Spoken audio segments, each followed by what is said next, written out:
Now this video is on combining trig functions. So we want to graph this ugly, messy looking thing. So we've got a sine function, we've got a cosine function, we want to add them together and somehow get a graph out of it. So we want to combine these trig functions. And how are we going to do it? So what we're going to do is we're going to use a concept. We're going to convert this into this format. Some constant a outside times by sine of x plus a certain angle. So we're going to convert this into this particular format. So we need to find some constant a and some particular angle represented by all of this. Alright, so how are we going to go about doing that? First of all, we're going to use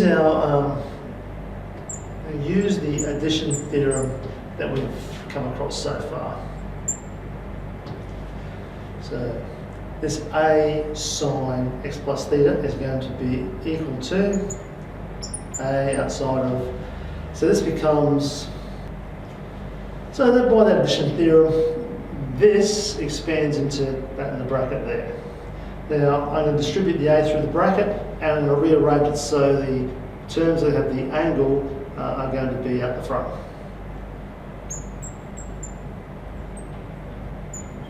Now, I didn't have to do that, but just the habit I'm in to put the angle first. Now, what I'm going to do is I'm going to compare that now to what the question actually has for me. So we've got this situation, 3 sine x plus 5 cos x. So this is what we have. We're going to compare the question that we're given with the format that I eventually want to be in. Remember, this format here is an expanded version of what I'm trying to head back towards. So we're going to compare those two. So let's have a look at the first component, 3 sine x, and have a look over to this. So here is a sine x, here is a sine x. So for this to be equal, we could therefore say that the a cos theta must be equal to 3. And by the same process, if I look at this term here and compare it to that term there, that's got a cos of x, that's got a cos of x, so I can therefore say that the 5 must be equal to the a sine theta. Right, now that I have that, I'm part way there. I'm going to start looking towards how to find the a value. Now this is a little bit tricky, you've got to have an interesting approach. So what I'm going to do is I'm going to use the idea of the trig identity that you're very familiar with. So I'm going to use this idea, but what I'm going to do is I'm now going to multiply both sides by a squared. Because I'm multiplying both sides, I'm not going to change the overall equality. So I'm going to change times all that by a squared.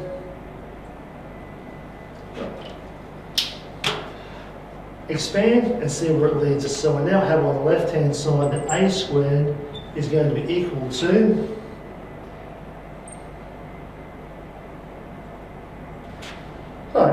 I'm going to factor those two squared terms, I'm going to factorise the squaring out of them so it looks like this. So, fantastic. Have I got any advancement so far? Am I actually helping my cause any? I most definitely am, because I can see now inside the bracket I have a sine theta. Up here I have a value for a sine theta. And same over a cos theta, I have a value for a cos theta. So if I continue my working on over here, I can now say that a squared is going to be equal to a sine theta is 5, 5 squared is 25, a cos theta is 3, so 3 squared is 9. I now have a value for a. It is the square root of 34. I'm halfway to working out how to convert this combined trig situation into one trig statement. A value root 34. Let's look at the angle theta now. For that, I'm going to use the idea that we're very familiar with, tan theta equal to that. So what I'm going to do, if I were to multiply top and bottom by a, I haven't changed the inequality in any particular way, but I now have some values that I can use. A sine theta, I know that to be 5, and A cos theta, I know that to be 3. I can now work out my angle. So my angle is now approximately 1.03 radians. I can therefore now rewrite this in this particular format. In a moment, I'll make a spacing board and show you. So I can now have the ability to convert 3 sine x plus 5 cos x into this particular format.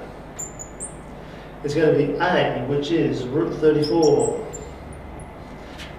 sine of x plus my angle, 1.03 radians. That is very easy to graph. Let's do a quick version of it. So I'll just use a normal sine curve between one cycle between 0 and 2 pi. I know it's going to do one cycle because I'm told here that it has to be one cycle.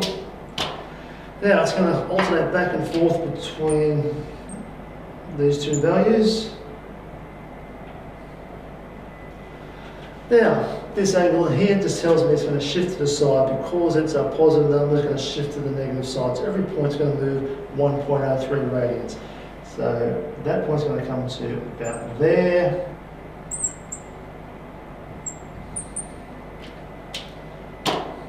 Okay. It's now shifted over, so just move the whole graph over, and it's going to look something like this.